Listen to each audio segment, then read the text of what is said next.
Right, Shalom. I want to start off, as always, by giving all praises and glory unto Yahweh, Bahashim Yahushai, Bahashim Racha HaKodash. Double honors unto the apostles, the elders, and the bishops of Great Millstone. I want to send much love to the brothers out there doing his work in truth and sincerity. And I also want to send peace and blessings unto the believers of the hopeful elect.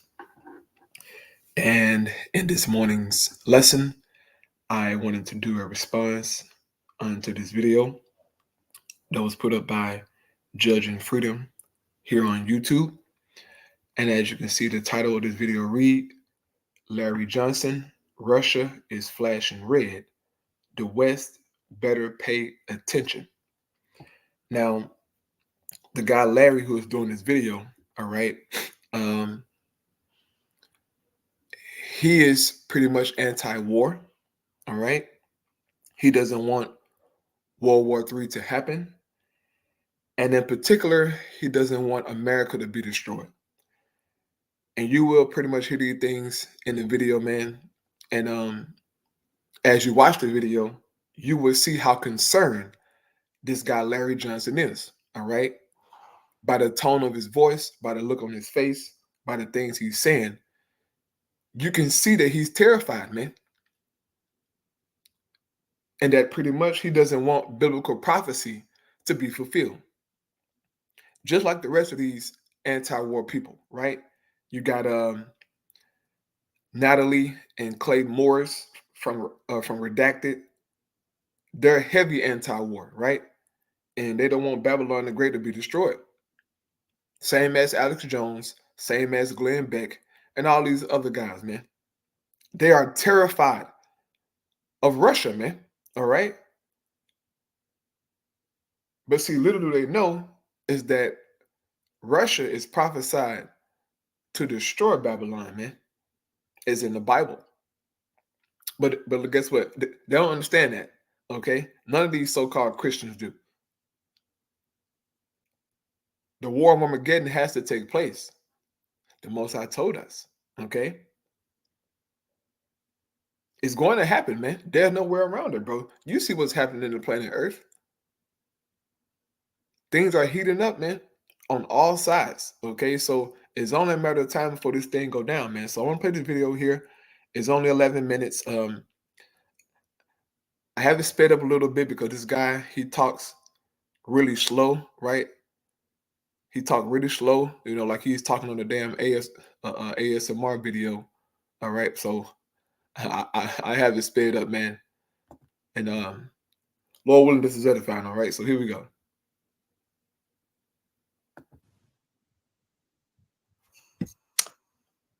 Hello, I'm Larry Johnson, speaking to you from the Sonar21.com channel. I want to call to your attention some recent statements by Sergei Lavrov, who is the foreign minister of Russia, and the deputy foreign minister, Sergei Ryabkov. That's Ryabkov. Both men are serious, professional diplomats. I've had the privilege of meeting Mr. Ryabkov, and I can tell you that in person, he is a quiet professional. He is quite underspoken. He is not given to bombast, certainly not given to idle threats. If you're meeting just for pleasantries, he's very pleasant to talk to. So I was floored when I heard him say the following today, commenting on the Biden administration's decision to allow Ukrainian strikes into Russia using American arms. He said that the Biden administration's move may have fatal consequences. He went on to say that for unknown reasons, the Biden administration underestimates the seriousness of the rebuff they may receive. Right. Real quick. If you don't know the situation was going on, okay, the other day, Joe Biden lifted the restrictions on Ukraine using American weapons to shoot inside of Russian territory. Now, for a long time, they had the restrictions there to tell them, hey, look, you can use our weapons, but you can't shoot inside of Russian territory and hit Russian infrastructure and attack their civilians. They said, don't do that. But now, all of a sudden, they said, you can do it. All right. Now, you know what? Let me pull this video here that I watched last night from WeOn News real quick, because they pretty much go into it. Here we go. WeOn News. Shifting our focus to the other war now. Russia has sent out a harsh warning to the West. President Putin has said that if Ukraine strikes deep into Russia, the West will have to face serious consequences. Listen to it yourself. The representatives of countries that are NATO members, particularly in Europe, particularly in small countries, should be aware of what they're playing with. They should remember that these are primarily countries with small territory and dense population. And this factor they should take into account before they speak about strikes deep into the Russian territory. In other words, if you strike inside of Russia, we're going to take you out, Europe. That's what Putin is saying. If y'all want to play them games and allow Ukraine to shoot long-range missiles and rockets into Russia, then we're going to take you out, Europe. He's not just talking to be talking, bro. He's dead serious, okay? But there's more. All right, there's more. Hold on. It's more, man. The warning is loud and clear. Putin has threatened a global conflict. Pay attention to the words that he's used. NATO countries with small territory and dense population should think twice before speaking of strikes on Russia. Without taking any names, the Russian president has hit out at France and Germany. This comes in response to what the NATO Secretary General said earlier in the week. Listen to this. My message is that I think we should now consider those restrictions, because by having too many restrictions, we are tying one hand of the Ukrainian armed forces on their back, because they're reducing their capability to defend themselves, especially in light of the nature of the fighting now taking place in the Kharkiv region, where the Russians can be protected by the national border, which is more or less the same as the front line. He said pretty much we should lift those restrictions, all right? This guy got a death wish, okay? He got a death wish, man. They think the Russians are stupid, man, and that they're bluffing, and that they won't do anything, man.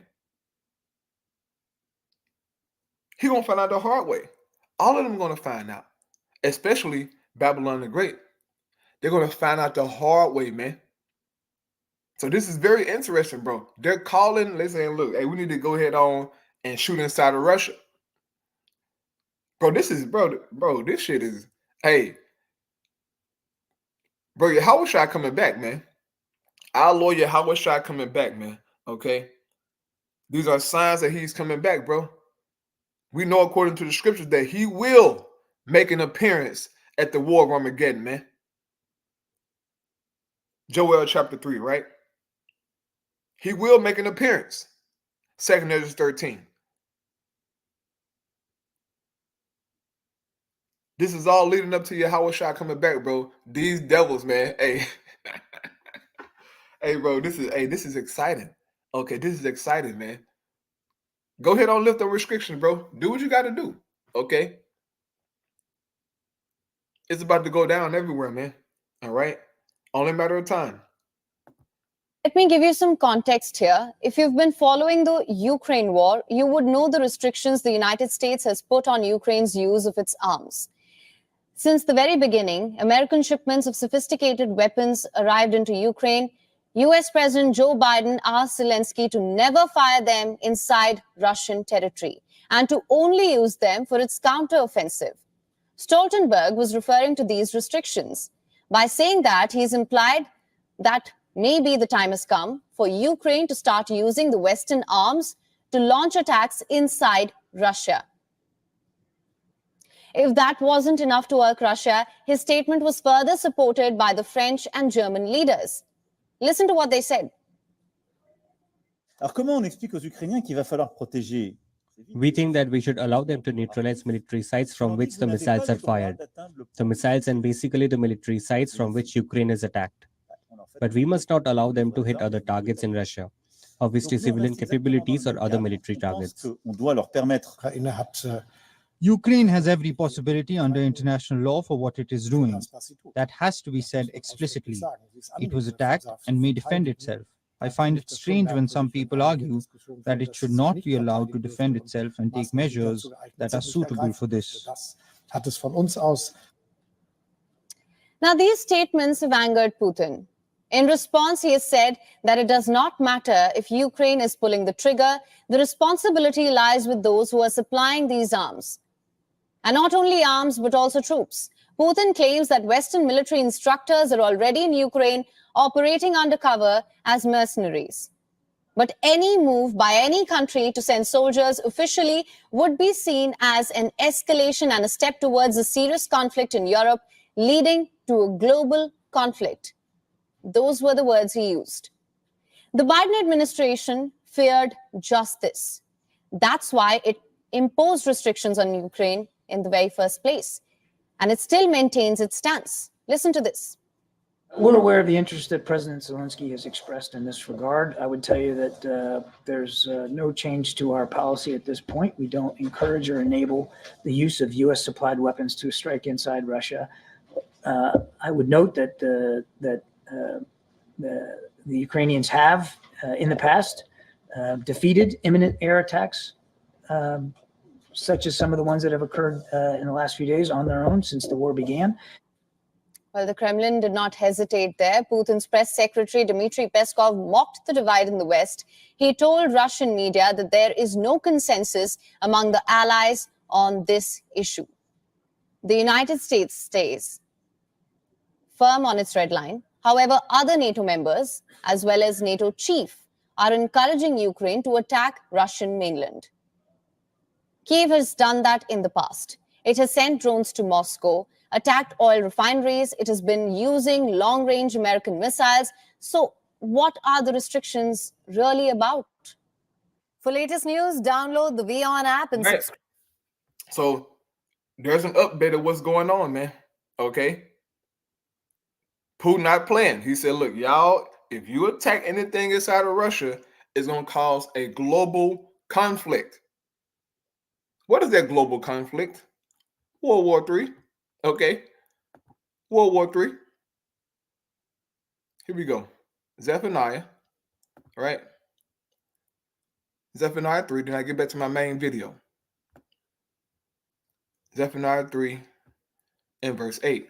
And also, man, the Blue Letter got a new feature here, right? To where you can widen the screen. I like that. I like this here. But here we go. Zephaniah 3 and 8, it says, therefore wait ye upon me, said the Lord Yahweh, until the day that I rise up to the prey. For my determination is to gather the nations, that I may assemble the kingdoms, to pour upon them mine indignation, even all my fierce anger. For all the earth shall be devoured with the fire of my jealousy. So what you're seeing happening right now out in the world, amongst these kingdoms and nations, is that they're being gathered, right? They're preparing, man. Everything is going according to the Most High will, bro. This is beautiful, okay? And you see how the beast, right, mainly the whore, is constantly poking at the bear. They're constantly poking at Putin, man, and Russia. Constantly pushing the boundaries, right? As if Russia is afraid of something. They're not afraid, man. They're very strategic. They're very calculated. And they're telling you, look, if you cross these red lines, boy, I'm on y'all ass. Yes, sir. This is real, player. Hey, I keep reading this precept here inside of Isaiah chapter 13, man, because it's real. All right. I've been reading this precept for 2 weeks straight. Isaiah 13, man. You know what? I'm gonna start here, verse 1 to 5. Then I'll jump down to the verse concerning Russia. All right. But pay close attention to this, right? So it says prophecies against Babylon. It says the burden of Babylon, which Isaiah the son of Amos did see. Lift ye up a banner upon the high mountain. Exalt the voice unto them, shake the hand, that they may go into the gates of the nobles. And the prophets are the ones who are lifting up the high banner on this high mountain, right? On this high government, Babylon the Great. We're shaking the hand. We are the ones who are exalting the voice, saying, hey, look, the Most High finna bring you down, America. The God of the Bible is about to destroy you for all of your wicked acts, man. And then look, ain't nothing they can do to stop it, bro. Nothing they can do to stop it. Okay. It says, I have commanded my sanctified ones, right?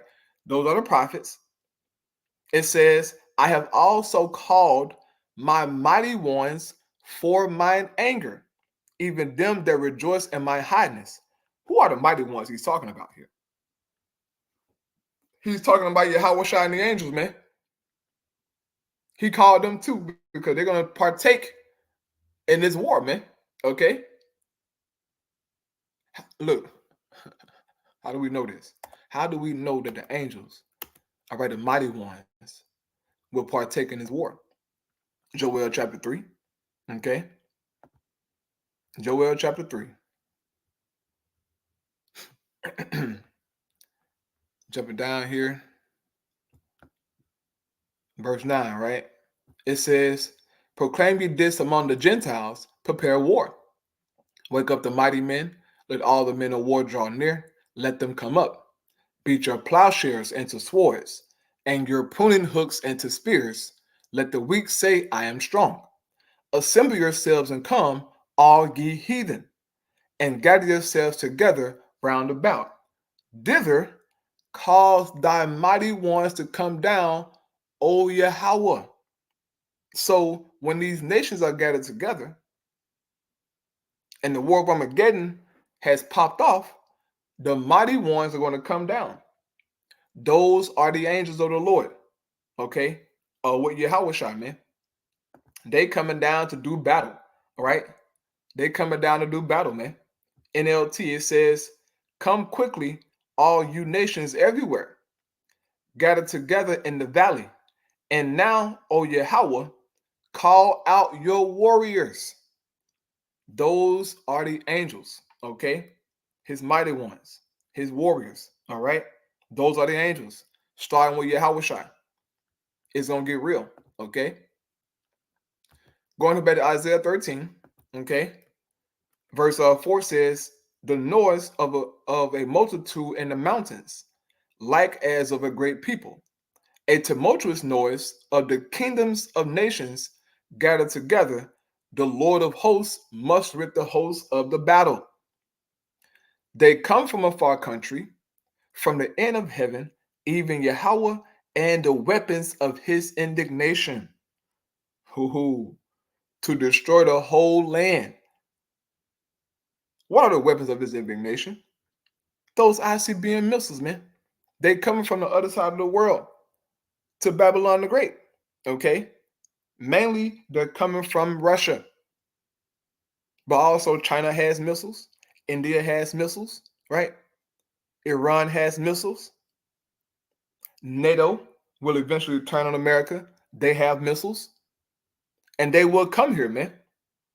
From a far country, okay? From the end of heaven, man. They're coming from the east to the west to destroy the whole landmass, right? This is serious. Now, if you jump down here to verse 17, all right, the scriptures get more detailed to who will shoot these weapons. All right. So it says Babylon will fall to the Medes. All right. These ain't talking about the actual Medes, as in the descendants of Japhet. Okay.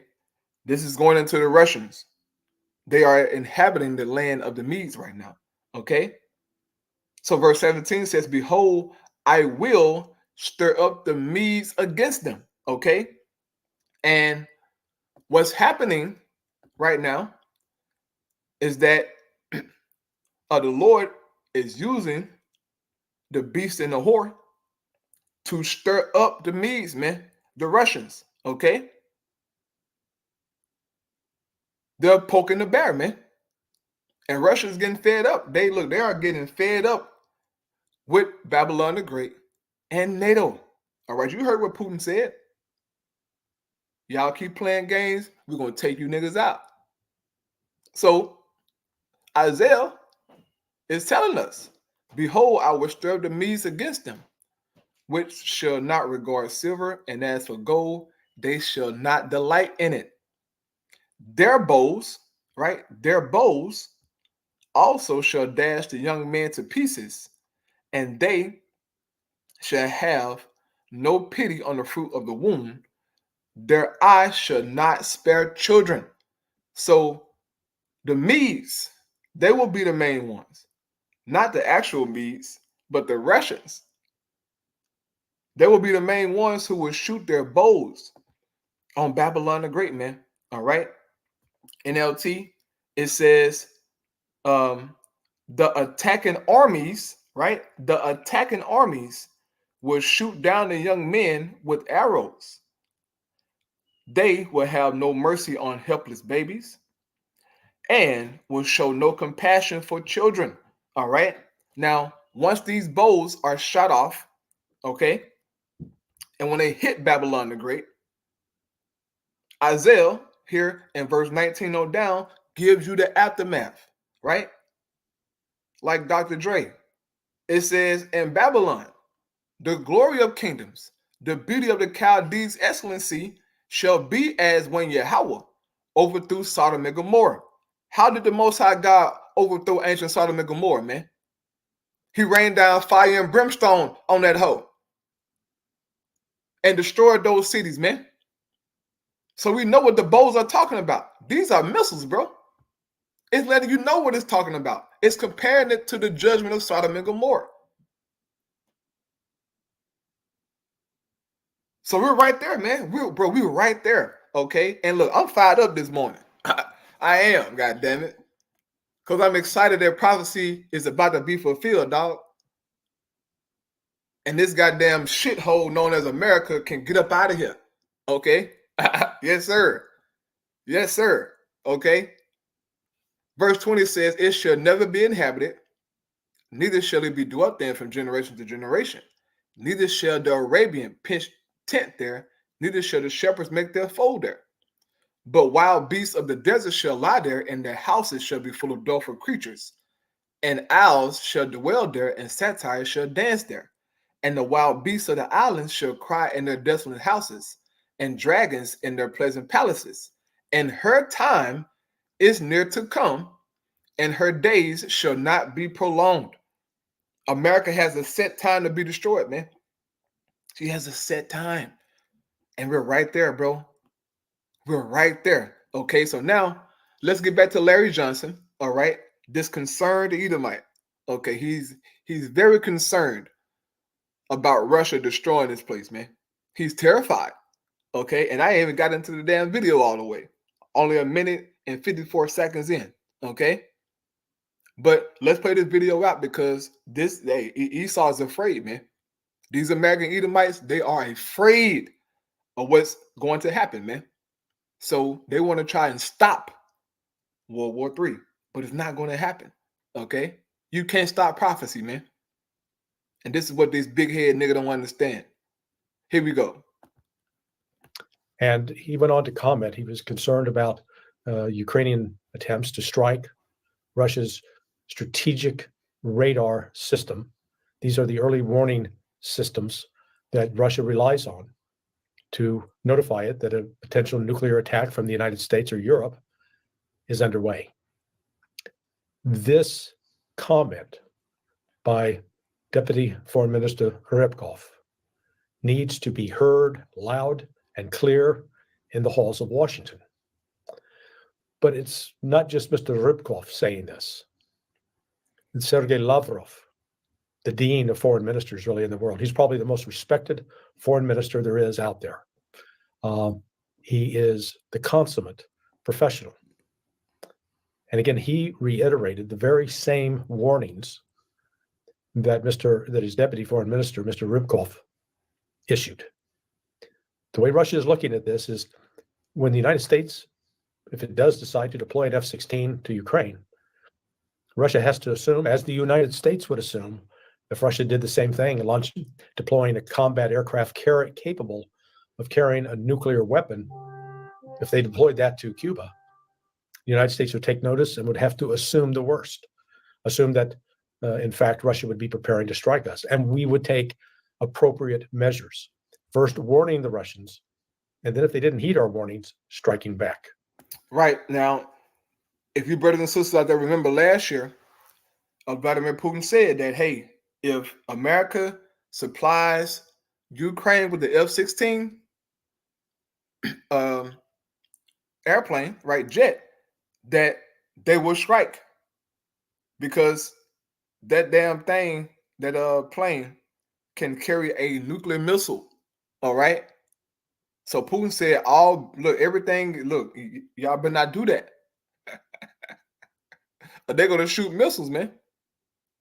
So they're constantly giving out the warnings, bro, but the West not taking heed to it. But guess what? They ain't taking heed because of prophecy. The scriptures got to be fulfilled, man. So they setting up Ukraine for the okie doke and pretty much the world. Here we go. Well, guess what? The Russians inhabit that same kind of world.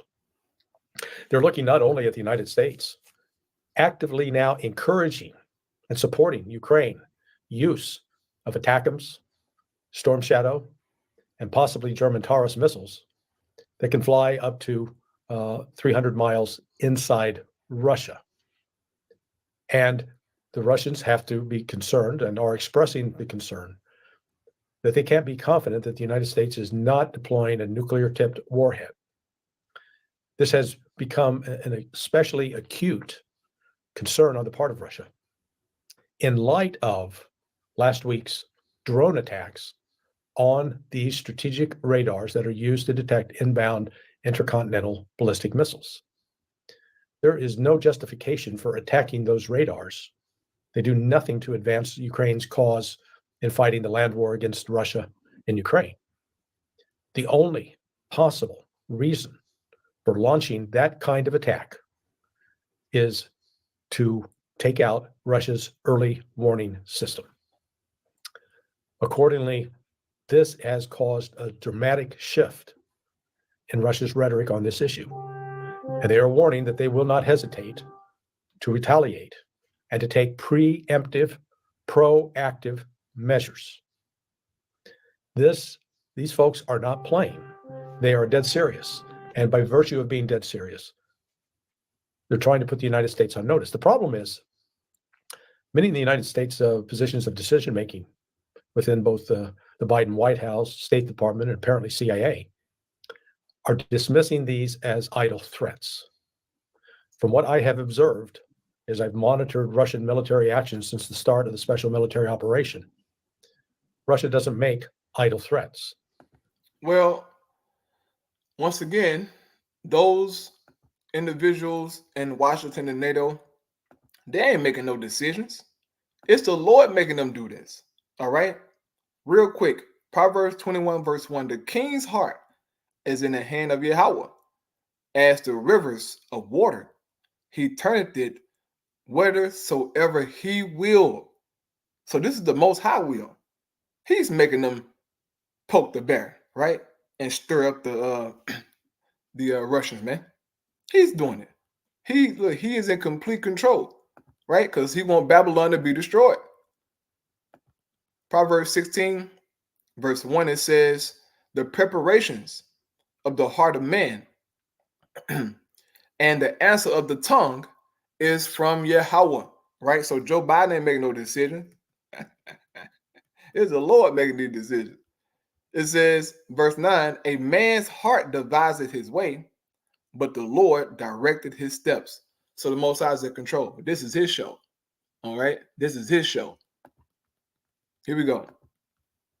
Russia is very upfront about stating its objectives, what it intends to do, what it views as a red line, as something that must not be crossed.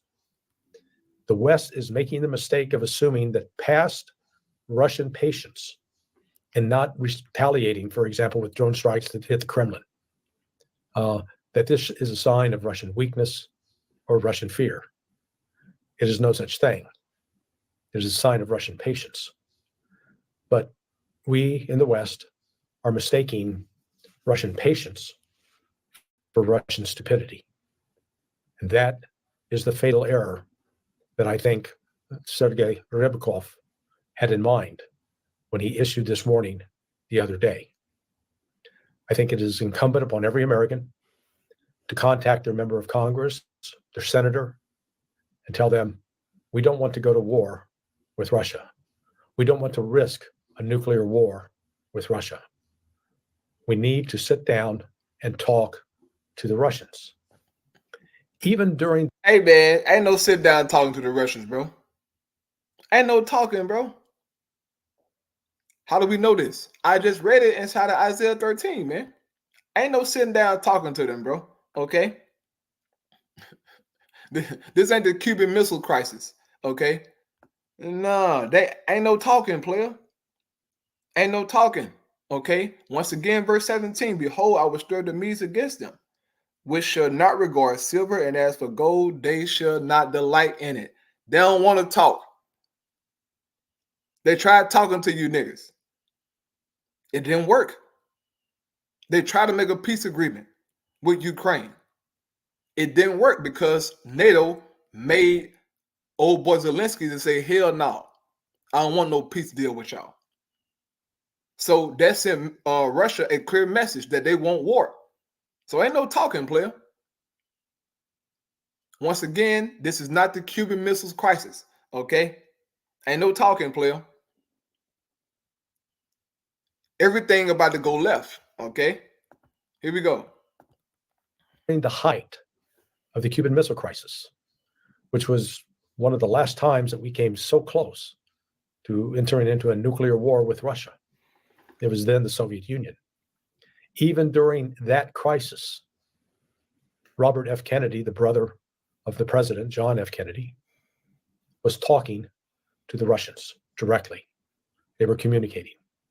It turned out back in that crisis, there was a lot of misinformation and misunderstanding on both sides. Even the president, John F. Kennedy, did not realize prior to this event that the United States had deployed nuclear-capable missiles in Turkey that could reach Russia, which was why Russia, in turn, was giving us a taste of our own medicine. And boy, when we got a taste of them putting missiles into Cuba, we didn't like it one bit. And then we got angry without realizing that we had actually provoked this response by Russia or the then Soviet Union. That crisis ended peacefully because cooler heads prevailed. I am very, very concerned that we do not have cooler heads right now in Washington, either on the Democrat side and in the person of the feeble, demented Joe Biden, or his equally feckless, inept Secretary of State Antony Blinken, or the incompetent Jake Sullivan. None of these people understand the kind of nuclear fire that they are playing with and putting the citizens of the United States at risk. Likewise, on the Republican side, there are very, very few voices. I think only J.D. Vance and Rand Paul on the Senate side are the only ones trying to talk reason and common sense and encourage the opening of talks and negotiations to ease tensions. Instead, the Biden administration is pouring fuel on a fire, and this is not a conventional fire. This is a fire with nuclear consequences. I wish I had a cheerier message for you today, but I cannot help but underscore the urgency of paying attention to what senior Russian officials are now saying. They're not kidding. They're not trying to blow smoke up your ass.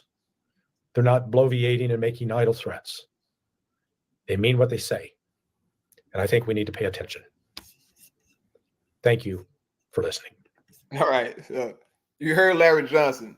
All right. He's a very concerned man right now. He's talking about Joe Biden don't understand the fire that they're playing with. Oh, they understand. But they think it's not going to happen to them because they're big bad America, right?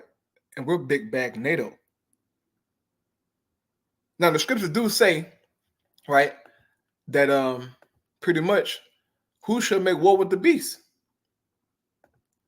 Because they do have a bad military, right? Them all together, they are a bad military. All right. Real quick.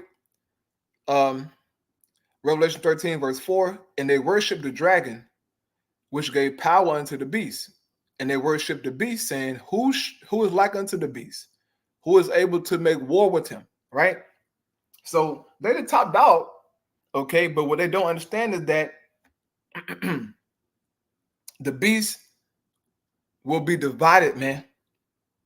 And they're going to fight against each other, mainly against the whore. Okay? The beast going to turn on the whore, man. And their power going to be taken away. All right? But they are afraid of nuclear war, man. Okay? These Edomites, they're afraid of it, bro. They don't want it to happen. But guess what? It's going to happen. Okay? And you can cry to God and Jesus all you want to, Esau. It ain't going to work. It ain't going to work, player. All right?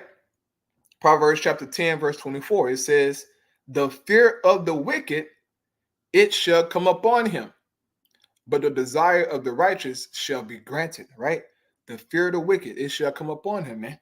They fear World War III, right? They fear Armageddon, man.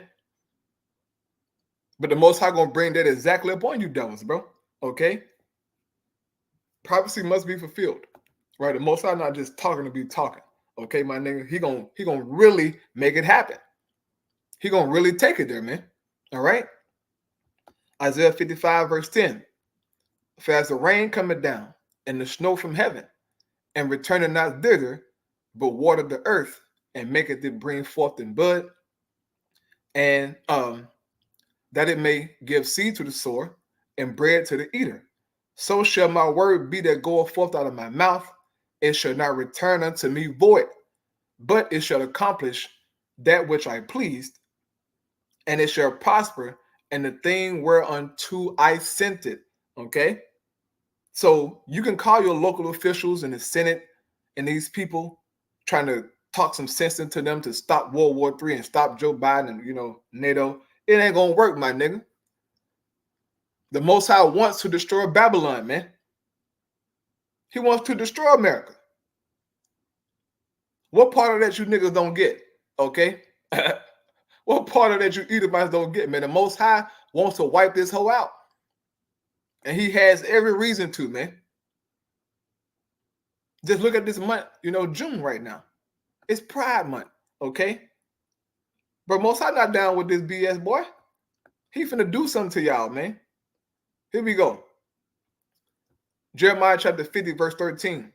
Because of the wrath of the Lord Yahweh, it shall not be inhabited, but it shall be wholly desolate. Everyone that goeth by Babylon shall be astonished, and hiss at all her plagues. Put yourselves in array against Babylon round about, all ye that bend the bow. Meaning what? All you who have ICBM missiles, man. Shoot at her, spare no arrows, right? Shoot everything that you have on America, on Babylon. For she had sinned against the Lord Yahweh. Okay? There's no saving this country, man. There is no repentance for America. She has to go. All right? Now I know that you Edomites out there, okay? Guys like Alex Jones and other people out there, you love to read this precept here, right? and say that America needs to repent, so that God can have mercy on her, and yada, yada, yada. This ain't talking about, oh no, I'm sorry. A Second Chronicles. I'm sorry.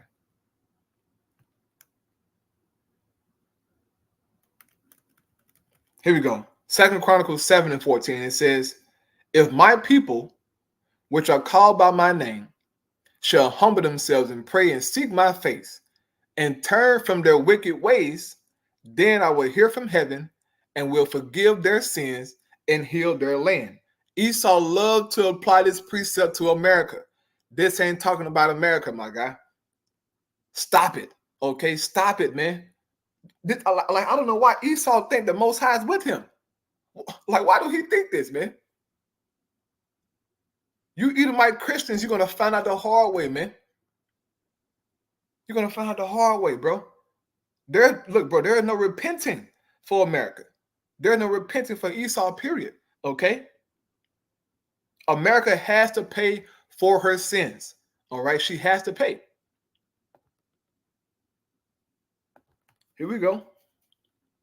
Revelation chapter 18, starting at verse 1. Right? It says, Babylon is fallen. So she threw. Right? It says, and after these things, I saw another angel come down from heaven, having great power, and the earth was lightened with his glory. Now, after what things? What did the Apostle John see first, right? If you go real quick to chapter 17, right? These are the things that John is talking about. He said, after these things. What things? What took place? What took place, right? Revelation 17, verse 14, right? It says, these shall make war with the Lamb, and the Lamb shall overcome them. Overcome who? The beast and the whore and all the armies of the planet Earth, man. All right? It says, for he is Lord of lords and King of kings, and they that are with him are called and chosen and faithful. And he said unto me, the waters which thou sawest, where the horse sitteth, are peoples and multitudes and nations and tongues. And the 10 horns which thou sawest upon the beast, these shall hate the whore, and shall make her desolate and naked, and shall eat her flesh and burn her with fire. So the EU and NATO, they will turn on America and burn her with fire via the ICBM missiles, man. America's going to do something stupid to make her own allies, right? Her own Edomite kinsmen to shoot fire, man, shoot missiles on her, okay? Verse 17 says, for Yahweh had put in their hearts to fulfill his will and to agree and to give their kingdom unto the beast until the words of Yahweh should be fulfilled. So the Most High is going to put it into their minds to destroy America, man. It says, verse 18, and the woman which thou sawest is that great city which reigneth over the kings of the earth. That great city is talking about Babylon the Great. Okay. Now going to Revelation 18 and verse 1 again, it says, and after these things, so after he saw the whore being destroyed by NATO and the EU and by Russia and other kingdoms, right? It says, and after these things, I saw another angel come down from heaven, having great power, and the earth was lightened with his glory. And he cried mightily with a strong voice, saying, Babylon the Great is fallen, and is become the habitation of devils, and the hold of every foul spirit, and a cage of every unclean and hateful bird. Meaning what? After this place is destroyed, it will be inhabited by desert-like creatures, pretty much, right? I read it inside of Isaiah 13 earlier, but also it's inside of Isaiah chapter 34, also Jeremiah 50:51, right? This place is going to be destroyed, man. Ain't no repenting for America. It says, for all nations have drunk of the wine of the wrath of her fornication, and the kings of the earth have committed fornication with her. and the merchants of the earth are waxed rich through the abundance of her delicacies, right? So we see that these nations have taken on the ways of America, man. Western culture has infiltrated damn near every government on the planet. We see different nations celebrating Pride Month. Pride Month started here in Babylon the Great, but now they're celebrating inside of Japan and other Asian countries, right? Australia, certain countries down inside of South America, right? It's everywhere, man. Because America has the ultimate influence over the earth, right? Verse 4 says, and I heard another voice from heaven saying, come out of her, my people, that ye be not partakers of her sins, and that ye receive not of her plagues. Verse 4 is going into us being delivered, man. All right? Lord willing. Okay? Lord willing. Because the elect will not partake in the plagues, right? The ultimate plague that's going to hit America. And that's the ICBM missiles. All right? That's what it's going into. Real quick, let's go to Revelation chapter 11 and prove that. Real quick. Revelation chapter 11, right? You scroll down here. Verse 11, it says, and after 3 days and a half, the spirit of life from Yahweh entered into them. And they stood up on their feet, and great fear fell upon them which saw them. Right? This is talking about us. Right? We're the Israelites. We came back to our heritage, to everything. Right?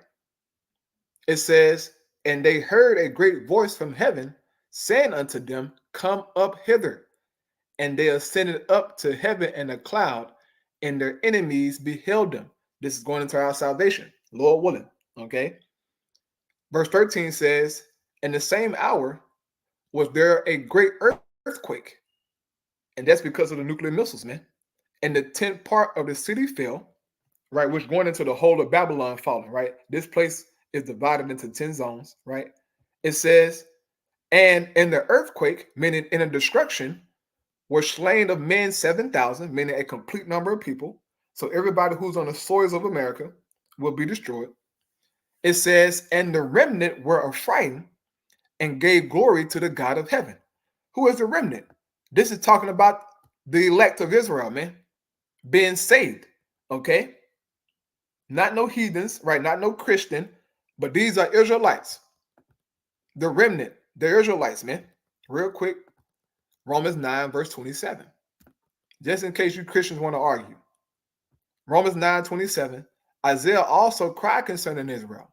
Though the number of the children of Israel be as the sand of the sea, a remnant shall be saved. He's only going to save the remnant of Israel, man. Okay? And I'm going to get Psalm 91, and then I get back to Revelation. Right? Psalm 91. Okay, I get to the point. Psalm 91. And I started verse 4. It says, he shall cover thee with his feathers, and under his wings shalt thou trust. His truth shall be thy shield and buckler. Thou shalt not be afraid of the terror by night, nor for the arrow that flieth by day, nor for the pestilence that walketh in darkness, nor for the destruction that wasteth at noonday. 1,000 shall fall at thy side, and 10,000 at thy right hand, but it shall not come nigh thee. So the elect will not be destroyed in this coming destruction, man. In the war of Armageddon, okay? They're going to be saved, man. It says, only with thine eyes shalt thou behold and see the reward of the wicked, right? And this pretty much goes into what? Revelation chapter 15, all right? The elect is going to be in the chariots, man. And they're going to see the destruction. Revelation chapter 15, verse 1. And I saw another sign in heaven, great and marvelous, 7 angels having the 7 last plagues. For in them is filled up the wrath of Yahweh. And I saw as it were a sea of glass mingled with fire, and them that had gotten the victory over the beast, and over his image, and over his mark, right? The MOTB. So this is clearly talking about our times. And over the number of his name, stand on the sea of glass, having the harps of the Most High. And pretty much, John is pretty much saying, all right, of the elect in the heavens, all right, above the earth, man. And beholding that sea of glass, all right, that fire, pretty much, right, the destruction. They're going to see it, man. Okay, from the chariots, right? That glass mingled with fire, that's Babylon destroyed, okay, by the missiles, man. It says, and they sing the song of Moses, the servant of Yahweh, and the song of the Lamb, saying, great and marvelous are thy works, Lord God Almighty, just and true are thy ways, thou King of saints. Who shall not fear thee, O Yahweh, and glorify thy name? And glorify thy name, IUIC. What's the name of the Lord? The Father name is Yahweh. His Son name is Yahweh Shai. That's it, right? It says, for thou only art holy, for all nations shall come and worship before thee, for thy judgments are made manifest. So going back to Revelation, reading verse 4 again, right? So now you know what verse 4 talking about. It's talking about the elect being saved, man. And I heard another voice from heaven saying, come out of her, my people, that ye be not partakers of her sins, and that ye receive not of her plagues. For her sins have reached unto heaven, and Yahweh had remembered her iniquities. So there is no repentance for America. There is no forgiveness for America, man. So you can pray to God and Jesus all you want to, Esau. It won't be heard, man. It will not be heard. The Most High going to take this hoe out. It says, reward her even as she rewarded you, and double unto her double according to her works, and the cup which she had filled to her double. So the Most High going to get you, America. Your time is coming, man. We see all the signs. Okay, we see all the signs, man. We're right there, bro. We're right there, bro. So you brothers and sisters out there, hey, man, keep holding on, man. We're right there. This hoe finna get destroyed, dog. Yes, sir. This hoe finna get destroyed, man. Here we go. Verse 7 says, how much she had glorified herself and lived deliciously, so much torment and sorrow give her. For she said in her heart, I sit a queen, right? I'm a bad bitch. I'd never be destroyed, right? And I'm no widow and shall see no sorrow. This is the mindset of these Edomites, man. They think they'll never go down, all right? But guess what? Obadiah, right? Obadiah. Guess what? You finna get destroyed, Babylon. You're not going down. You lost your goddamn mind, Esau. Obadiah 1 and 3. The pride of thine heart have deceived thee, thou that dwellest in the clefts of the rocks, whose habitation is high, that said in his heart, who shall bring me down to the ground? Though thou exalt thyself as the eagle, and though thou set thy nest among the stars, thence will I bring thee down, said Yahweh. So the Lord going to bring you down, man. It says, if thieves came to thee, if robbers by night, how art thou cut off? Would they not have stolen till they had enough? Right. Thieves come through, they steal, but they can't steal everything. But the Lord is saying pretty much that nothing will be left of you, Esau. This is what he's saying. If the grape gatherers came to thee, would they not leave some grapes? Yeah, they'll leave some grapes. You can't gather all the grapes. But the Most High is saying here in verse 5 that Esau will be ultimately cut off, man. Nothing will be left of this devil, bro. He's going to be destroyed by the Lord, man. Okay? Who gonna bring me down to the ground? Nigga, you crazy. Most High finna destroy your ass, boy.